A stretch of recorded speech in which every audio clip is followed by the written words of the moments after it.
everyone, and welcome to the Marty Show. I'm Marty, and who are I'm you? I'm JinHi.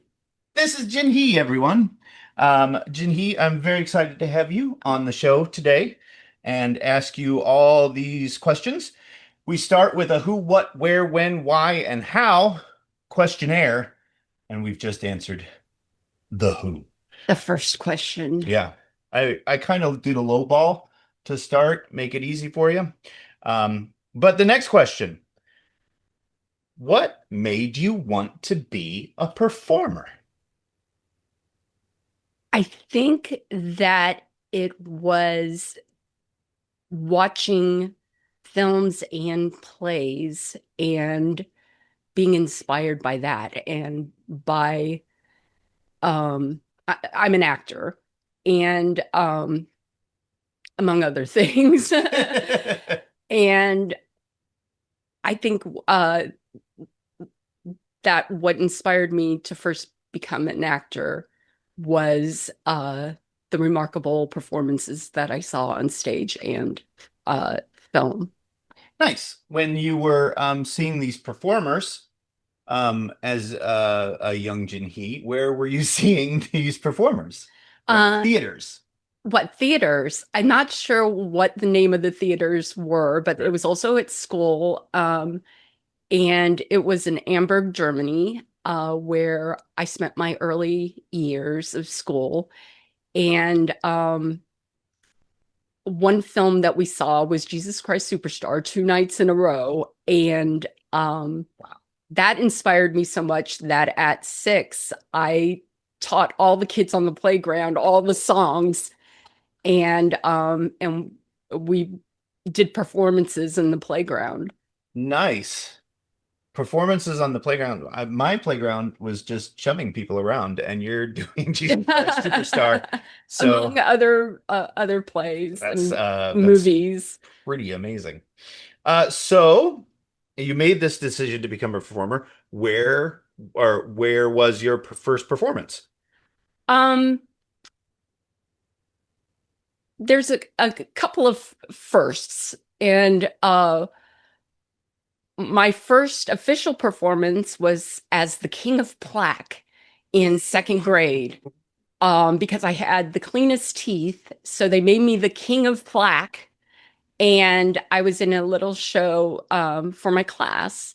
When I started to pursue theater in college, my first role was of the sheriff's other man.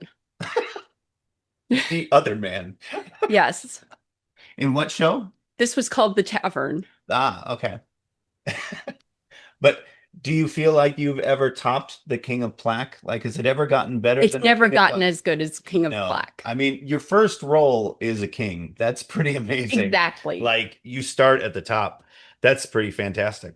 So, when did you feel like, when is the first time you felt like you were a quote unquote real performer?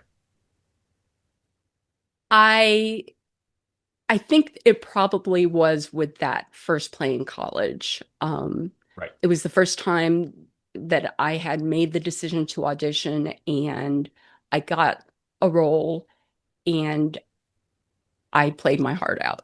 Nice. Nice. Was it a big crowd? Pretty good crowds. Nice. Nice. Yeah. Where was this? This was at what it was formerly Armstrong State College. Okay. Okay. That was here. Yes. Excellent. Cool. Now here's the question that we all ask ourselves on a regular basis. Why do you keep doing it? Love. It's there's never been a question for me. That's never been a question. I continue to do it because of love and purpose and storytelling. Yay. Yes. See, now I feel bad because I question myself on a regular basis. Why am I doing this? All right. We're already at the how. Aha. How do you balance your performer life and your pedestrian life, your day to day? Well, thankfully, performance and theater got to me in my early 20s when pedestrian life would not have me. And they've held on to me all these years. And when I'm not performing, my mind is on performance and supporting other artists and reading and learning and promoting as much as I can. All things you're very good at. Yeah. You're Thank you. one of the best supporters of theater in this city by far. Thank you. Yeah. So let me bring up the Muse. Yes. The Muse was something you started years back, that was a performance space for everyone and anyone. Yes. What was it, that supportive nature that made you want to do the Muse? I think it was. I think that I saw a definite need in town for a space where artists of all sorts, and particularly performing artists, needed a space to exhibit their art in the way that they wanted to. And the opportunity came up to take over the lease of a space, and I named it Muse Arts Warehouse, and we opened the doors to everybody. And we try to make it as accessible and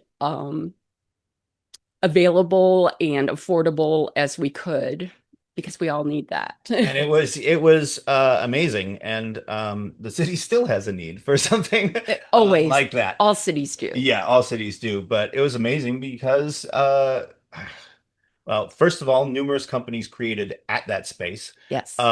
And everything came there. You had dance, you had bands, you had theater, you had Spoken word. Yeah, like photography. There was a whole photography, Yes. like everything. Burlesque, drag. Burlesque. Yeah. Yeah. It was a fabulous space.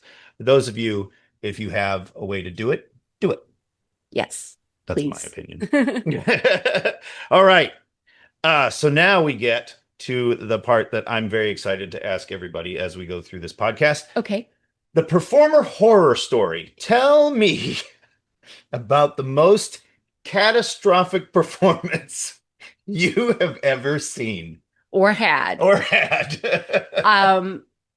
I think the most catastrophic, the performance actually turned out all right, but I was in a show in 2003, I think, at the Lucas Theater.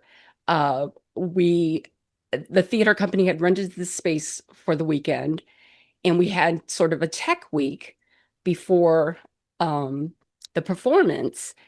And my scene partner did not show up at all during tech week. And we did not rehearse our play in the space at all that week. And I went up cold on opening night in front of a full house. Full house at the Lucas. And it was a Tennessee Williams play, Talk to Me Like the Rain and Let Me Listen. And I was not aware of the set or anything while I was saying my lines. And I was looking out toward the audience saying my lines, and suddenly it started raining on stage. And the brilliant director had rigged the window to rain, and I had no idea it was going to rain. So I literally punched my fellow actor before we went out for curtain call. That's appropriate. Fantastic. Yes. Fantastic. So here's the chance for a shout out. Yay. This is you telling me who you are obsessed with right now, who is on your radar that you want people to know about? Well, are we talking about in town or in the whole wide world?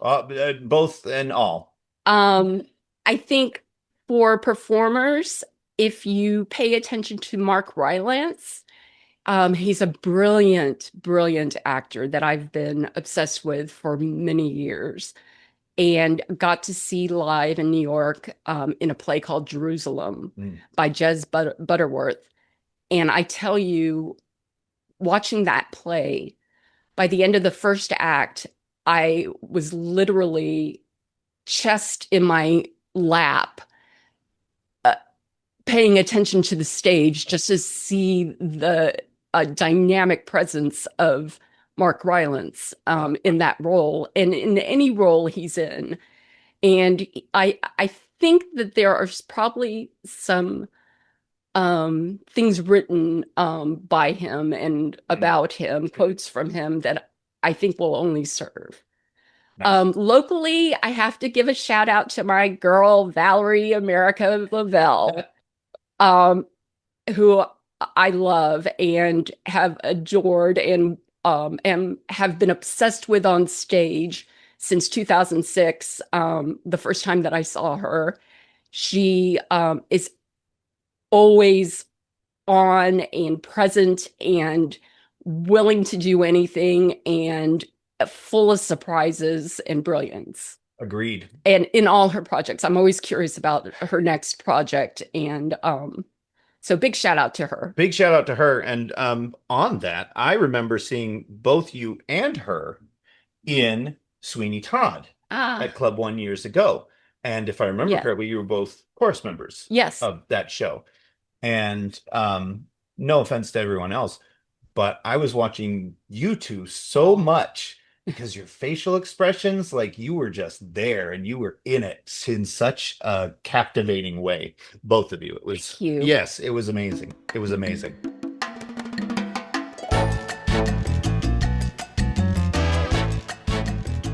Now we come to what I call Marty's poll. Okay. So everybody who does my podcast has to take Marty's poll. So we ask these questions. They're important questions. What is your go-to snack? Peanut butter and jelly sandwich. Nice. What is your dream role or show? I don't have a dream role. It's always the next role. Whatever the next thing that I want to play is my dream role. Nice. My first dream role, though, was Sally Bowles in Cabaret. Yeah, that makes sense. I love the idea of just your dream role is the next one coming up. That's why she's wonderful. Have you ever had a notable celebrity encounter? Yes. Okay. No, tell us about it. I've had several, as a matter of fact, and I was in a couple of films, and so I got to be around Kenneth Branagh and Robert Downey Jr. and Robert Duvall and John Cusack and Kim Hunter and Jack Thompson. Anyway, but the encounter that was the most awkward was I was at a coffee shop in town and I was in line and behind me were two people. And I looked and I thought, wow, they are so beautiful. And then I realized that it was Sandra Bullock and Ben Affleck. Oh, sure. And so I bought my coffee and I didn't want to disturb them. And I went around behind the door and was putting cream and sugar in my coffee when a local person came through the door and said, "Oh my God, if it isn't our favorite actress." And Sandra Bullock was like turning around. And I was standing there. I was like, don't no.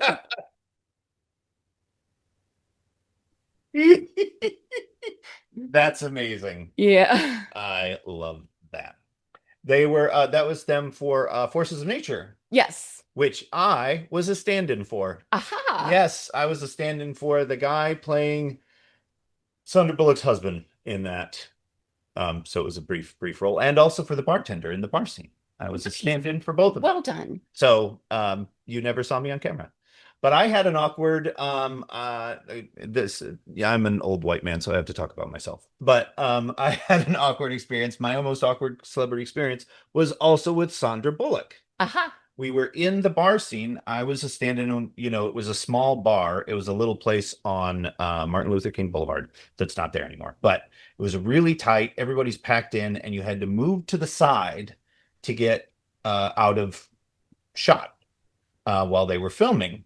And Sandra was not in that shot either. And so she was backing up, and I was already against the wall, and I couldn't move away. And she backed right into me, and her butt hit me on the thigh.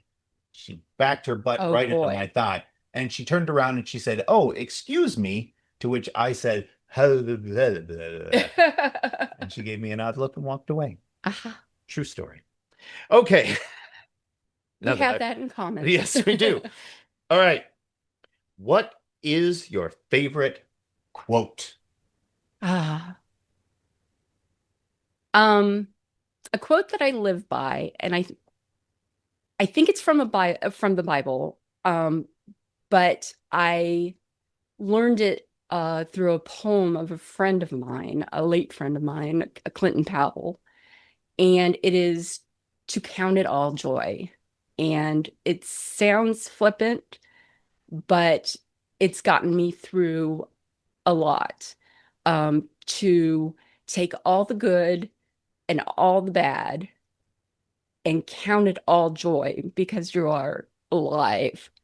And so I try to live by that. Count it all joy. You definitely do live by that. It's stunning to watch. All right. Movie or show that you can rewatch forever? Gilmore Girls. Gilmore Girls. And Bob's Burgers. Oh, sure. And then, of course, The Office. Of course. All right. What is a challenge you've overcome that you're proud of? I think when I look back on my life, I think that it's probably typecasting and stereotype and pigeonholing. I think there was very little representation when I was starting for people that look like me. And thankfully, some daring directors took their chance on me and gave me opportunities to represent. So I think that is probably the greatest obstacle as a performer. Yeah, definitely. All right. Okay. What small thing brings you joy? You're counting it all as joy, but what small thing specifically brings you joy? Well, a small thing is a cup of coffee. That brings me joy anytime, anywhere, baby. And a not so small thing is my nephew, Sushi Soucy, who has written a beautiful song and recorded a beautiful song for my current project, Bella.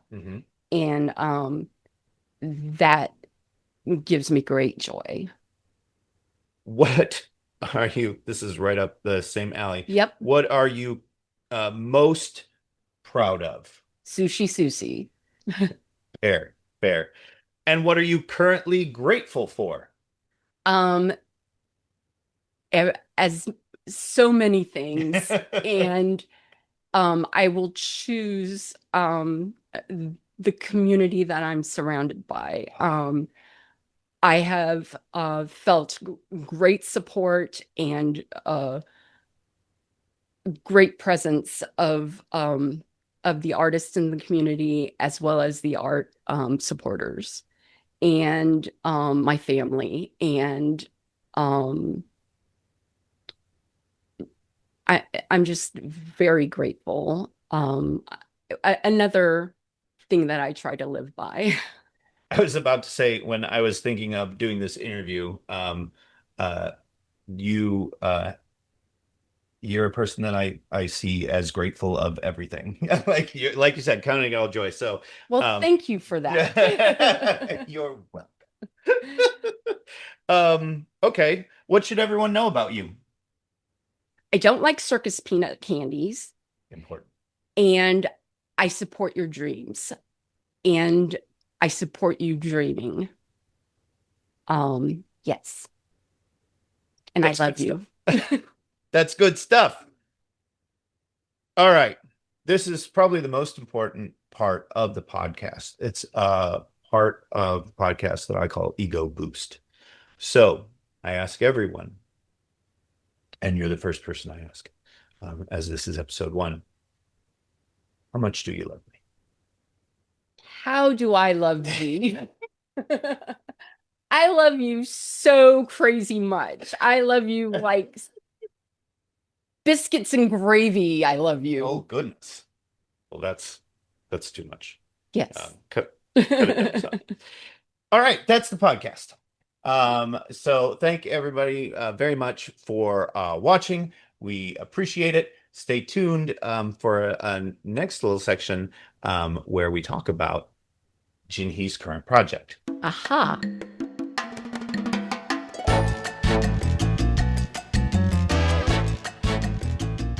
All right, this is the part of the show where we are going to be talking about our guest's current project. And we're starting with a doozy of a project with JinHi. So, JinHi, take it away. Tell us about your current project. I am currently rehearsing like crazy on a play that I've written about the last 43 years of my life. Since I first had my introduction to cancer and my life in theater. We are taking it to Edinburgh, Scotland this summer for the Edinburgh Festival Fringe.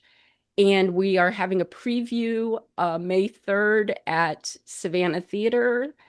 And big shout outs to the Savannah Theater for sponsoring us. And to everybody who has donated to our Kickstarter, because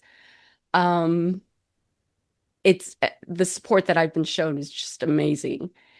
My team of artists that are working on the show with me, director Carla Knudsen, and stage manager, light designer, tech designer extraordinaire Aaron Muller, and the amazing musician Chris Stanley. And as I said, Sushi Soucy wrote a song for the play. Amazing. Yay. Amazing. Thank you. You should support this. So make sure you check out the Kickstarter. Make sure you come to the show at the Savannah Theater, and then go to Scotland and see it in Edinburgh. I assume that I can have all those links available to you. Yeah. So look We'll at do the that. comment section. I don't honestly know how podcasts work. So it's probably in the comment section or the description, or maybe it's on the screen right now. I don't know. But we'll make sure that you know how to get to it. Thank you, JinHi. You definitely need to see this show. JinHi is one of the most wonderful and fascinating people I have ever met in my life, and I am so excited about this show, and you should be too. So thank you so much, JinHi, for being my first guest on my first podcast. Oh gosh, it was an honor. Well, honor for me too. So go out and count it all joy, and we'll see you for episode 2.